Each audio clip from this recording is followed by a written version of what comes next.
o bolsonarismo está em polvorosa, está com medo dessa derrota, porque os últimos sinais aí realmente não foram bons. Olha só, essa live começou, eu não sei se você chegou a ver minutos atrás, a notícia que saiu na Folha de São Paulo, Madá. Fábio Faria diz que se arrepende Sim. de entrevista das rádios. Olha, não tem como não começar esse programa falando disso, Madá. Deixa eu só pegar a declaração dele aqui, ó. Olha só, porque o jornalismo desmontou a pataquada, o jornalismo de verdade, que não é propaganda de campanha, não é baderneiro de rede social que sai gritando qualquer coisa. É o jornalismo que analisa tecnicamente o fundamento daquilo que está sendo dito por qualquer grupo político, porque o que não falta é político tentando engambelar as pessoas. Então aqui a gente tem a prudência de analisar o conteúdo, até para poder criticar eventualmente, até para saber quem deve ser criticado em cada situação particular. O meu último artigo foi sobre isso. Tem gente que entrou na guerra contra o lado oposto e em nome dessa guerra vale tudo. Em nome de vencer o lado oposto, vale ser cínico, vale mentir, vale fazer o diabo. Principalmente na hora da eleição, para usar aquela velha frase de Dilma Rousseff, tão bem praticada por Jair Bolsonaro. Tão mal, né? Na verdade, mas ele a pratica também. Então, vamos ver o que o Fábio Faria falou para a Folha? A falha era do partido, que percebeu o problema tardiamente e não do tribunal. Ora, foi tudo que nós falamos nos últimos dias. O prazo legal de contestação é de 48 horas. E eles fizeram isso? Não, não fizeram o seu dever de casa, mas estavam lá posando de vítimas de uma grande conspiração. Continuo. Como havia pouco tempo para o TSE fazer uma investigação mais aprofundada, eu iniciei um diálogo com o tribunal em torno do assunto. Aí ele vai enrolando aquela coisa toda. E aí diz que a iniciativa desandou quando os bolsonaristas começaram a pedir o adiamento das eleições, que já estavam acusando de fraude. Aí o Fábio Faria diz que ele atuou para conter esse pessoal. Olha só, Madá, o que o medo de uma investigação faz, hein? O Alexandre de Moraes, naquela decisão, mandou lá para a Procuradoria-Geral Eleitoral e até para o inquérito das fake news, para que houvesse uma investigação para ver se eles só tentaram tumultuar o processo de propósito, com base em nada. Aí o Fábio Faria fala, eu fiquei imediatamente contra tudo isso, fui o primeiro a repudiar, isso prejudicaria o presidente Bolsonaro. Me arrependi profundamente de ter participado daquela entrevista coletiva. Se eu soubesse que a crise iria escalar, eu não teria entrado no assunto. Olha, é muito engraçado. Continua, né? Deixa eu ver se tem mais alguma coisa. Senão depois o pessoal lê aí, está lá na Folha a notícia, ainda vou comentar isso bastante hoje, de repente sai algum artigo aí no fim de semana. Aliás, continuem acompanhando meu trabalho da Madá nas redes sociais, na coluna do UOL, ao longo desse fim de semana, que vai ser eterno, hein? Prestem atenção. Então, Sim. só Faria amarelou, faltou combinar com o seu coleguinha de entrevista, né? Coleguinha que, não vou nem dizer, está passando vergonha sozinho, seu coleguinha Fábio Faria, portanto, ele está aí arrependidinho, porque chegou lá, entrou nas redes sociais, lembra? Vamos dar uma notícia grandiosa e tal, querendo sair da defensiva, porque Jair Bolsonaro estava ali com tanto escândalo nas costas dele. Então, prestem atenção, vem imprensa, 150 mil inserções que não foram veiculadas. Aí, quando você vê a peça no dia seguinte, e eles apresentaram por determinação do Moraes, que tinha dito que eles só mostraram um documento apócrifo, esse número já tinha sumido. E nós apontamos que o número sumiu. Eles só conseguiram fazer a amostra ali de 8 rádios, mostrando ali umas centenas, e pelo monitoramento por streaming, que não é exatamente o monitoramento daquilo que realmente foi veiculado na frequência radiofônica. Então, tudo aquilo minguou aquela história da coletiva, é tudo fumaça. Só que agora, como tem possibilidade de ser investigado, está se dizendo arrependidinho. Que delícia, hein? Que coisa linda. Confie no jornalismo independente. Diga, Madá. Eu acho que tem possibilidade de ser investigado por jornalista.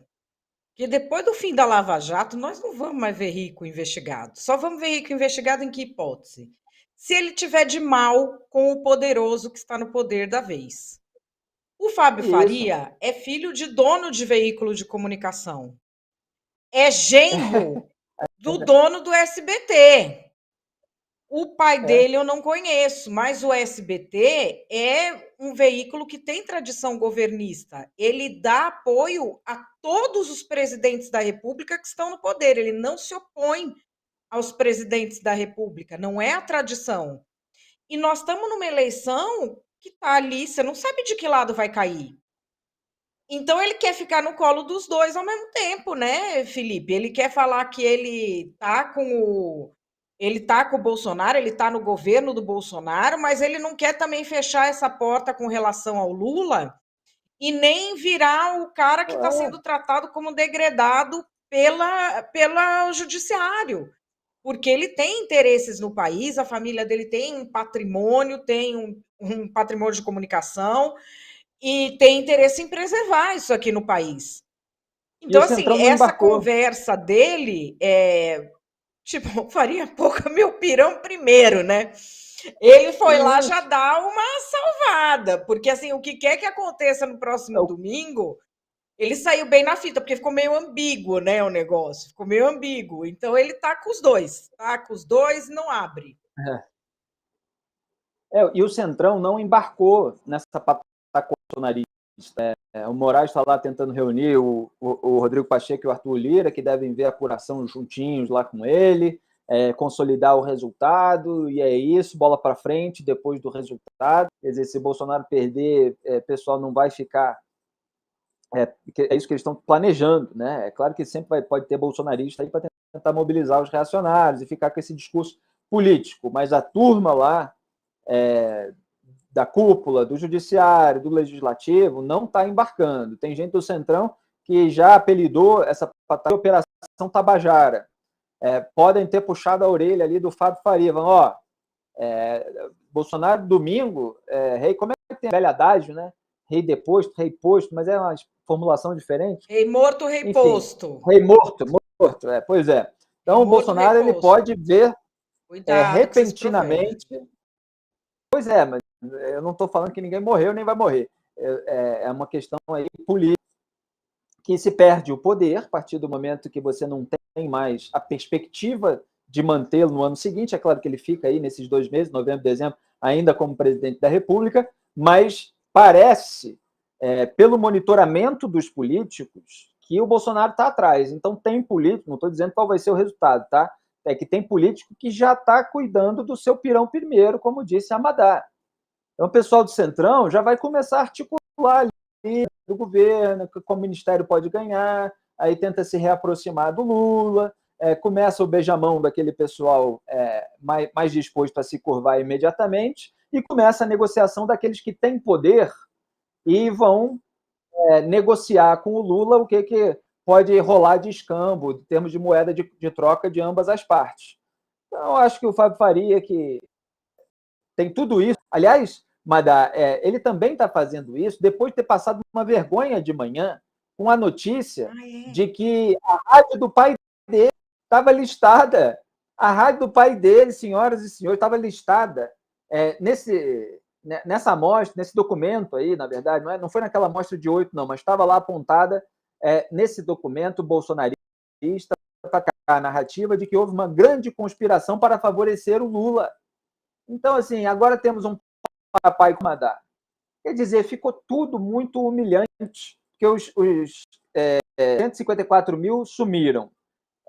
O monitoramento era por streaming, o prazo era de 48 horas. As rádios contestaram e mostraram a gravação original, que tinha muito mais inserções do que aquilo que foi apontado. Veio à tona que donos de rádio, apoiadores do Jair Bolsonaro estavam listados. Aí vem à tona que o papai do Fábio Faria está lá, dono de uma rádio que foi listada. Qual é a conspiração, então? Isso não foi apontado. Então não tem substância, não foi feito no prazo legal. É tudo conversa fiada para tentar emplacar uma narrativa em caso de derrota. Não passou, a gente analisou tecnicamente, posando de arrependido.